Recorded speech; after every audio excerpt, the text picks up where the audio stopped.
I had no idea what real fear was. Not until Thursday, 12 March 2020. That day had already drained me.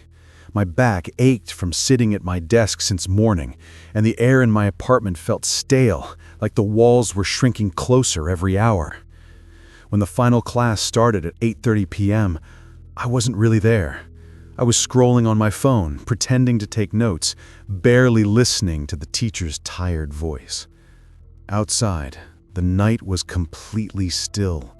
The full moon hung directly across my window, bright enough to illuminate the room without any lamp. Normally, that would have felt peaceful, but that night, it made everything look exposed, like someone could stand outside and see every corner of my room clearly. Class ended a little before 9. A few of my friends stayed on the call to chat about assignments. It was routine, comforting even. I leaned back in my chair, letting myself relax for the first time that day. Then, someone else joined the meeting. The username? Tim16.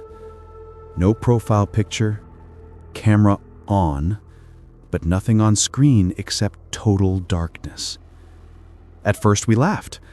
Of course we laughed. With everything happening in the world, a random person popping into an online class didn't seem like a threat. My friend Thomas jokingly asked, "Dude, who are you?" Another friend laughed and said maybe it was a bored freshman messing with us. But the stranger didn't speak. He just breathed. Slow. Heavy. Like he was struggling. Or savoring something. My stomach tightened a little, but I tried to ignore it. We all did. We told ourselves it was just bad audio, a broken mic, anything except what it sounded like. Someone standing very close to their device, watching us. Then, the screen flickered. Something moved behind him, a faint shift of a shape near what looked like a window or doorway in whatever room he was in. I leaned closer, trying to make sense of it. The darkness wasn't empty. There was depth to it, as if someone was standing there, just beyond the frame of the camera. My friends still joked, but less confidently now. Their laughs sounded forced, thin. We asked again who he was. No answer. Just that breathing. I felt a tightness creeping up my spine. A weird intuition, like the air around me had thickened. My fingers felt cold on my keyboard. Then, the stranger's face appeared. Not suddenly, not dramatically, but slowly, as if he'd been inching forward the entire time. The camera's poor quality warped his features, stretching them just enough to make everything feel wrong. His cheeks looked too long, his eyes too sunken, and his smile, if it was a smile, seemed to pull unnaturally wide. That was the moment the laughter stopped. All of us stared at the screen, breath held, waiting for the stranger to speak. And when he finally did, his voice was so low, so distorted, so unnervingly deliberate that each word felt like it crawled inside my ear and stayed there. "Why were you mean to me?" I felt something twist inside my chest, because none of us had said anything to him. We had only joked among ourselves, yet he sounded hurt and angry. I didn't know it then, but that night was only the beginning. The moment he said those words, something dark entered our lives, something that wasn't going to stop just because we disconnected from a call. Something that felt too close, too real, too human, and yet not human at all. I wish I could tell you that after the stranger left our call, everything went back to normal. I wish I could say I convinced myself it was just a prank. But the truth is, from the moment his face disappeared from the screen, something inside me changed. It was as if the room got darker, even though the moon was still shining through the window. My hands wouldn't stop shaking, my throat felt like it was closing, and every shadow in my apartment suddenly looked aware. That night, Friday, 13th March, 2020, I barely slept. Every time I shut my eyes, I saw that warped face leaning toward the camera, as though he wasn't watching us from some anonymous room, but leaning forward to step out. Morning didn't bring comfort either. Thomas texted me around 7:20 a.m. saying he was fine, but his message was short, unusually cautious. Normally, he'd send 10 paragraphs of swearing and jokes, but not that day. We were all shaken, but I tried to force myself into a routine. I made coffee, washed my face, opened the curtains, pretending everything was normal. It wasn't. Around 5 p.m., I was making a simple dinner when my laptop lit up behind me.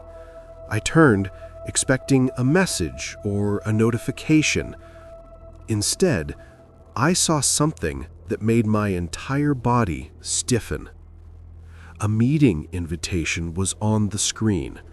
Not from my teacher, not from any friend, just one word: join.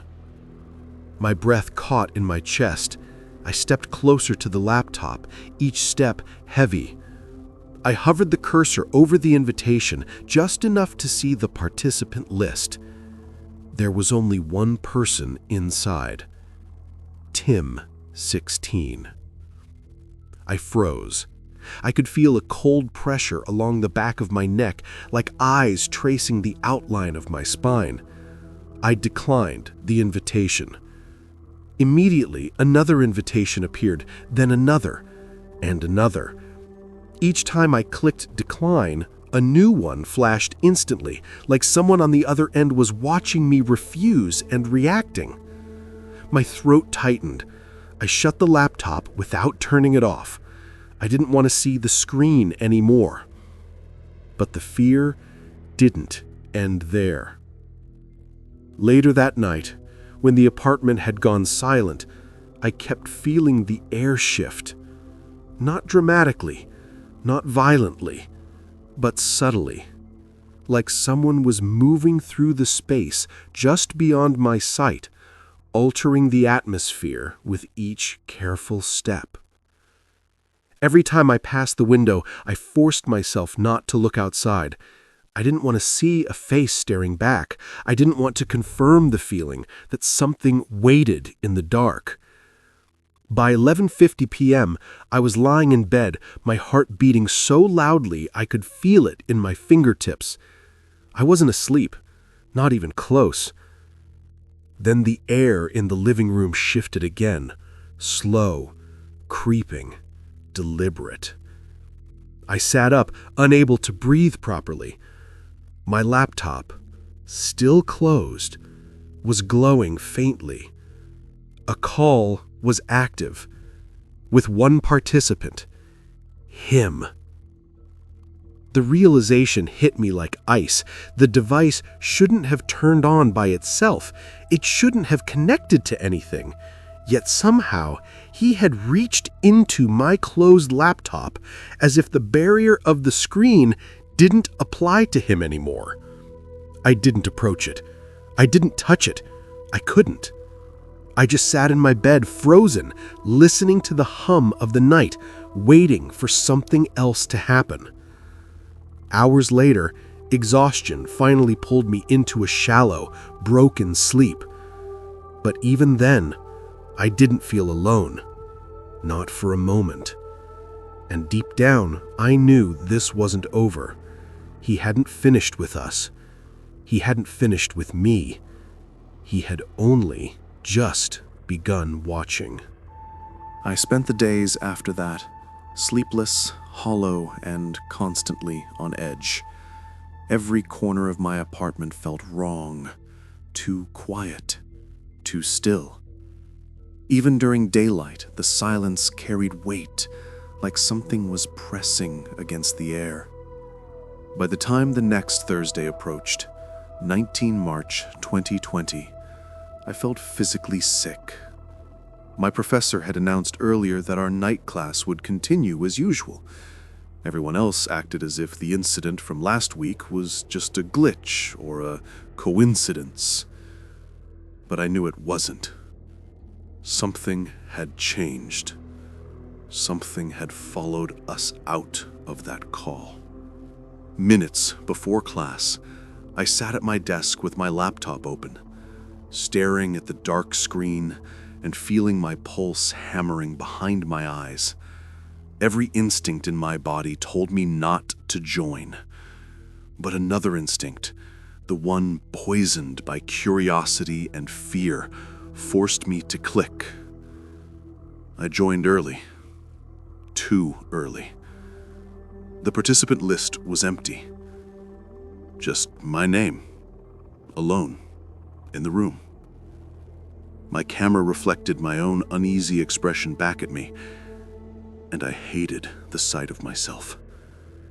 Pale skin, trembling lips, eyes darting at every shadow behind me. Then the list flickered.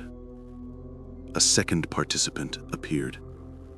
No name, just a blank space where a username should be. The sight of that empty line hit me harder than any name could have. I felt a sharp sting of cold panic run up my arms. The new participant turned on their camera, and the screen shifted into darkness. Not the usual kind. This felt thicker, heavier, like the darkness had texture, like it had steps, depth, a way in. My voice cracked when I whispered, "Please, stop." And to my horror, the answer came immediately. Not loud, not sudden, just a soft, low, human whisper, deep and deliberate enough to make my skin crawl. "You shouldn't ignore someone who wants to talk." I slammed my laptop shut so fast it rattled the desk. But the voice did not stop. Even through the closed laptop, even through the metal and plastic, his words slid into my room like something alive. "Don't worry. I don't want Thomas tonight." My breath froze in my chest. "I want you." My back pressed against the wall on instinct. My hands were shaking uncontrollably, nails digging into my palms. I didn't dare move. I barely dared breathe. Then, a slow, dragging shift of weight echoed from the hallway outside my apartment. Human. Deliberate. Too close. I stared at the door, unable to blink, unable to think. My entire body went stiff as a cold wave rolled through me. Another shift. This one closer. And then, right on the other side of the door, a faint exhale. Not aggressive, not rushed, just steady. Almost patient. Then, a whisper. Barely audible, but unmistakably his. "I see you." My hand fumbled for my phone. I don't even remember dialing. When the police arrived, I nearly collapsed. They searched the hall, the stairs, the entire building. Nothing. Not a single sign of anyone. They asked if I had imagined it, if I had been stressed, if maybe the fear had gotten the better of me. But I know what I heard. I know what I felt. Someone had stood outside my door. Someone who already knew my name. Someone who had spoken to me through a laptop that wasn't even open. He never joined another class after that. Never invited me to another call. Never appeared on any list. But even now, on quiet nights, I sometimes see a faint glow from my laptop screen, just for a moment, like something tries to connect, then vanishes. I pray it stays that way. I pray he never finds another way in. Because if that screen ever lights up again, if he ever whispers my name one more time, I don't think I'll make it through another Thursday night. And if you're hearing this, I hope he wasn't listening too.